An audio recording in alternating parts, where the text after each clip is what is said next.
Ay nako, kakapatay ko lang na makina. Biglang may pumasok na booking. Kanina hintay tayo ng hintay, walang pumapasok na booking.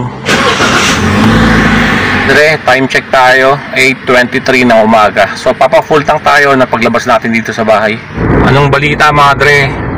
Papunta pa lang tayo sa natin, first booking natin ngayong araw.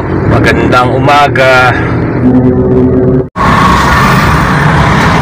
Okay mga dre, paalam ko lang sa inyo, nagpasa na tayo ng requirements kay Lalamove para sa Lala Rides. Yung pasahero yung natin, mapipick up natin.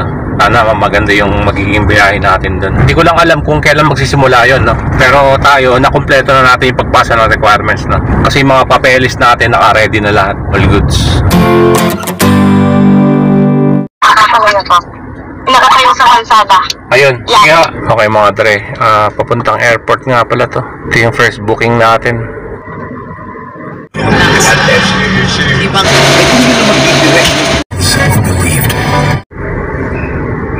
Kaka-drop off lang natin dito sa Terminal 3. Ang drop off natin mga dre, time check tayo 10:04. Puro mga isang oras din yata o mahigit yung biyahe natin. Traffic tayo sa EDSA, maambon-ambon. Dito muna tayo magpalipas, baka may booking na pumasok na. Alam kong traffic yung baba paikot sa puntang arrival.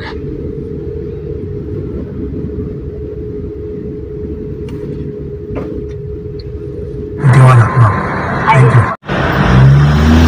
Bali mga dre, may booking tayo. Nasa tayo, departure tayo, no? Ewan ko lang dito sa bandang departure, no? Nasa taas tayo. Nakalagay dito, proceed to level A, no? Pero hindi pa tayo masyadong dito. Hindi pa natin alam dito yung kung saan tayo papasok. Siguro may naman tayo, may mag-guide naman dito na Grab. Dito sa departure galing, hindi ko kabisado kung saan dito yung pick up ng Grab. Mga Grab din to eh. Mga kasabayan natin dito. Okay, thank you. Ayan, may guide naman. Diretso lang. Okay, thank you. Lahat ng Grab kailangan naka-hazard. Tusin ngayon lang ako nakapunta dito sa parking ng Terminal 3. Sa pagpasok dito sa pag-pick up ng mga pasahero, kailangan naka-hazard, no? Para alam na siguro yung mga naka-hazard ay yung mga Grab. Ganito rin yung sa baba, paikot-ikot din. Pero dito sa taas, no? Pababa. Pababa ng ng arrival. So all goods. Seatbelt muna ako. May guide naman. Hindi ka maliligaw.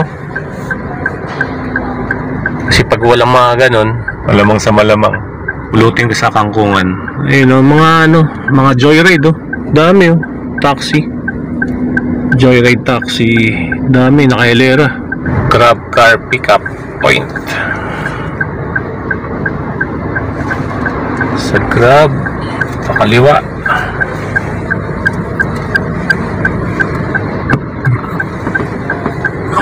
Siguro sa tayo, arrival entrance ng parking. Okay, alam ko na to. Diyan yung diyan tayo pumasok dati. Pag galing tayong arrival na, tapos dito tayo kumanan. Ayan, may guide. Yun. Tapos pagkaliwa natin, dun yung pick up. Diyan tayo naghihintay ng pasahero natin. Ayan, diyan. Diyan tayo nakitay dati. Sa may naka-hazard na yan sa likod. May problema mga dre. Tayo pinapapunta sa Bay 9. Sabi ko hindi na po dyan yung pick up. Sabi ko magtanong siya sa guard kung saan yung Grab parking, pick up ng Grab. Andun pa siya sa Bay 9. Ayan sabi sa atin. Waiting tayo siguro na pasahero dito mga dre. Ito tayo, abante muna tayo dito. Dito mga dre, walang cancellation na fee. Ayun, subukan natin. Kasi kanina pa tayo dito. Wala lumalabas. Andito na daw siya. Pero wala pang nagpapakita. Halos lahat ng pasahero andito na. So hindi niya alam. Ngayon alam na niya. Mga dre, nakasakay na yung pasahero natin. Yung mga ibang guard pala sa taas, hindi rin alam. Nagtanong pala si ma'am na ito yung parking ng Grab pick up point. Papalabas na tayo. Ano po ba kayo? Sa Kuwait po. Sa Kuwait? Pero nagbabakasyon pa ako dyan. Kaka-drop off lang natin mga dre. Kaya muna tayo. Dito tayo sa ngayon. bandang Terminal 1. Hindi pa tayo kumakain ng breakfast natin. May booking tayo. Papuntang Eastwood yata to. Dito tayo sa gilid ng Terminal 1. Mapapansin ko minsan, halimbawa nagpark tayo, medyo maluwag naman dito. Halimbawa nagpark tayo sa bandang kanan. Maya may magka-park doon sa bandang natin, gilid natin. Sa kabilang side naman siya. Pero malawak naman, maluwag naman. Pwede naman abante kasi mahirap yun, madre. Kukos din tayo ng traffic eh.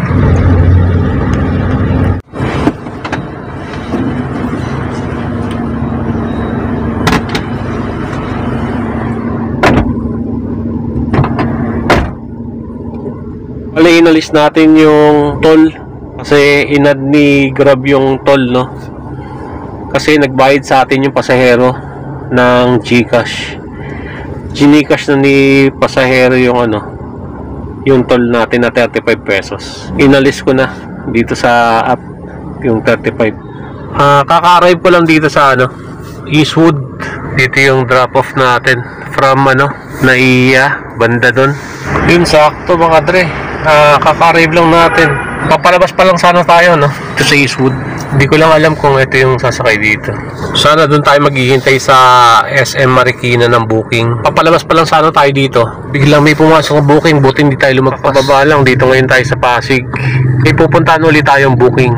Bago natin ma-drop off to, may pumasok na booking. Kasi naka-auto accept tayo.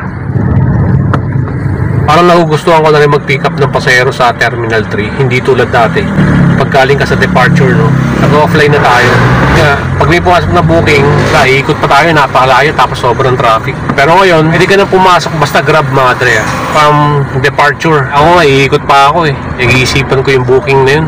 Pero buti naman, tama yung turo ni Waze. Tapos may mga tao naman si Grab doon na tuturo sa'yo pababa ng arrival. Palaisipan pa sa akin mga dre, kung magkano yung aabutin ng natin pag-renew ng prangkisa natin. Yun din ang iniisip ko, kung magkano yung renewal ng sasakyan natin pag public. Dito na tayo sa loob ng Hampton Residences. Okay, dito na tayo ngayon mga dre sa Merville. Pinayaran na tayo. Ito pala yung bagong 100.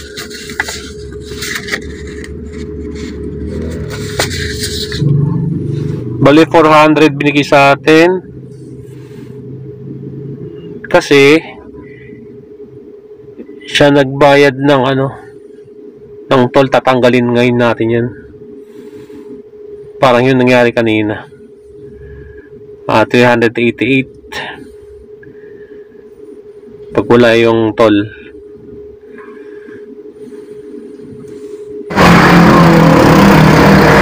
Service road. Wala tayong pasahero. Napapansin ko lang sa bagong pera yung 100. Kala ko nga 1,000 Ginawa nila sa 100. Iniban nila yung kulay. Tingin ko nga, kala ko 1,000 yung binigay. Pasensya na mga dre, ngayon lang tayo nakakita ng bagong nilabas na 100. Laging traffic dito. Nagkakaipitan kasi yung mga sasakyan. Dapat to lagyan ng stoplight Sa bagay, mas traffic pag may stoplight dito.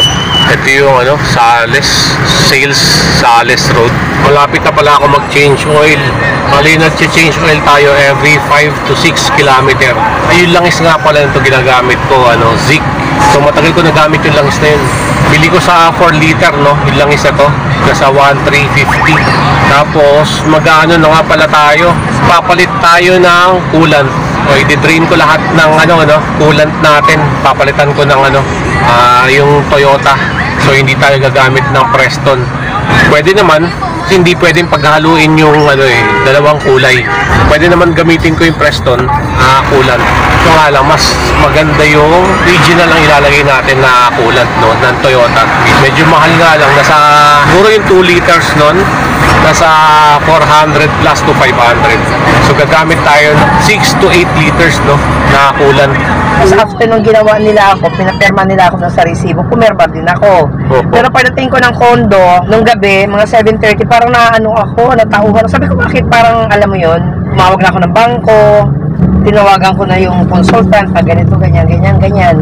Yung slimming, Yung good for 1 month, 6,000 lang. Sa kanila, kalahating milyon yung 5 nila. So, nawalan kayo sa Credit card. kalahating milyon? Kalahati. Kung ngayon nakasikasuhin nyo Opo. sa City Hall. Natanong ko po sa kanila, punta ako ng SEC. Kasi ano po yan sa lisensya nila, tatanong ko kung kasama ba sa kanila yung injection para sa mga slimming ano. Kasi alam ko hindi. Plus sa SEC, overpricing sila. May doktor din sila po, may nurse sila na kinuha. Pero yung lalaki, yung bata pa parang 32 years old. May picture siya sa akin, may picture kami dalawa. Mami pa nga ang tawag niya sa para nabudol pa nila ako. Pagdating ko ng condo, para ako nalimpungatan. Tapos nag-thread lift sila, wala naman nangyari sa mukha ko. Naman ako gumanda, yun pa rin yung mukha ko. Yun na, drop off na natin. Bali si ate, dun niya na-pin sa nalagay yung pupuntahan niya. Drop off sa lumang Pasig City Hall. Sabi ko, ma'am, parang may bagong City Hall yata yung temporary.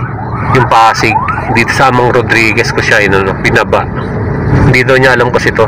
Naloko dun sa clinic na nabudol siya, na-scam siya. Pagka-swipe daw sa credit card niya, na-charge siya ng kalahating milyon. Sabi ko, ilapit niya kay Rappi Tulpo para all goods. Ayun ako, kina-cancel In-accept ko na nga yung booking, 98 pesos. Na-cancel pa kung kailan malapit tayo sa pick-up location. Waiting ulit tayo dito ng booking. Dito sana yung natin yung pick-up natin Kung kailan tayo malapit, kina-cancel yung booking natin. Hindi pa pala tayo kumakain ng ngayon. Pananghalian natin. Alas 2 na, 2:38 natin kung saan tayo mapadpad. Dito walang bilihan ng ulam dito diba mga dre? Saan ka bibili ng mga ulam dyan? Kung kailan tayo medyo malayo na, doon papasok yung booking. Kanina lang, dito tayo papalabas tayo dito wala tayong booking na tanggap. Dito na tayo mga dre sa Soler. Okay, offline muna tayo. So tambay muna tayo dun sa kung saan tayo bumibili ng mga pagkain natin. Yung papuntang PITX sa Makapagal. Hindi pa kaya tayo nanangalian. Iniisip ko nga kung magmamakdo na lang tayo o Jollibee. Balang araw, yung mga karendarya may drive-thru na yan. Ang daming nakaparada. Negative ba dre? May naninikip daw. So, alisan na. Nag-alisan na rin dun yung mga kasamahan natin. Sinabi mismo sa atin ng yung nagbabantay ng karendarya. May mga lookout yan. Alam nila kung may mga nanguhuli. Kasi ilang beses na yata yan dyan na clearing operation tuwing umaga. Pero ngayon hapon may naninikit na daw. Dito sa kabilang side, pagka U-turn natin dito, may binibilan din tayo ng ulam dyan nga pala. Magkabilaan kasi yun natin. Kung wala pa rin dyan, dun tayo dediretso sa Jollibee o McDo. Yan, ewan ko kung andito pa sila o pinalis na. Dun tayo bumibili ng ulam. And takboyin na lang natin, dun tayo bibili. Ay mga dre, wala nang sasakyan sa kabila. Siguro grab yun yung katabi natin. May nakaharang sa kanyang taxi. Sumigaw siya Yung nanguhuli na doon sa kabilang side. Yung taxi, pasubo pa lang yata ng noodles. Kinargan na lang niya sa taxi niya Oras, may naninikit na pala. Ito mga dre, may nabili tayong ulam adobong pusit. Mabilisan lang mga dre, kain tayo dito. So kaya tayo pwedeng tumambay. Dito malinis. Doon tayo Caltex. Kasama natin yung mga kasama natin sa Grab o sa Joyride to. Paano mga dre? May booking na ako. Diyan lang muna kayo. Kita-kits ulit tayo mga dre. Right now. Yes, thank you, Ariane. Ito yung booking natin mga dre. Bali to, papuntang Rockwell lang, Makati. Mga dre, kaka-arrive lang natin sa Rockwell. Tanggalin natin yung 45 pesos na inad ni Grab. Kasi pinagbayad natin siya ng 45 sa toll. All goods na. Ay may booking tayo. Padre, nag-set destination tayo pa uwi ng bahay. Padre, pag nasa kayo sa tulay kayo yung paakyat, huwag nyo kakalimutan mag handbrake. Kasi minsan pag nakapreno lang tayo, makakaligtaan natin na na nabitawan na natin o medyo yung tapak natin sa preno, di madiin. Parang ngayon muntik na ako na na atrasan, pero hindi ito pinauna ko na to protection. Yung harapan nito SUV, ang bilis ng pagka-atras niya.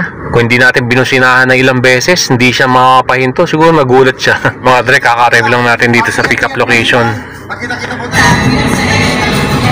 Hindi tayo alis dito sa Green Hills hanggang na tayong booking na sasabay pauwi ng bahay. Ang daming pumapasok na booking, pero iba yung way pauwi ng bahay.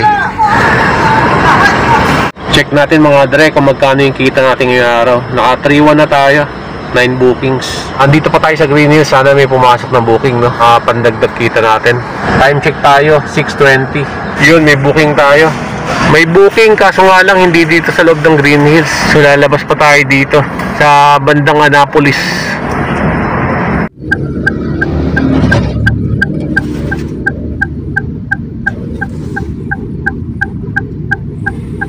Naubos na yun natin. May set destination. Hanggang 2 lang kasi yung may set destination natin. Wala na mga dre. Ubos na. Bachi uwi na tayo mga dre. Uwi na tayo. Ito, nandito na tayo sa Cubao na tayo. Gamit na pala natin kanina yung isang may set destination. So nakadalawa na tayo. Dapat pala hindi natin ginamit kanina yung natin, yung may set destination. Kasi plano ko umuwi kanina. Tapos mabiyahe ulit tayo. May gagawin lang tayo sa bahay. Alam nyo na yun. So nakudlot. Pero all goods naman yung natin, biyahe natin ngayon. Nasulit naman natin. Tamang oras lang sa pag-uwi natin. Kala ko hindi tayo makaka 3K ngayon kasi sobrang traffic kanina. Balikan ako kanina Alis ka sa isang lugar, tapos papabalikin ka sa lugar kung saan mo sila papabalikin ka ulit doon. Baka traffic pa naman doon sa area na yan. Kita-kits lang tayo sa susunod na gagawin natin video mga dre. God bless. Grab, kaugnayan ng discount sa mga pasaherong senior citizens.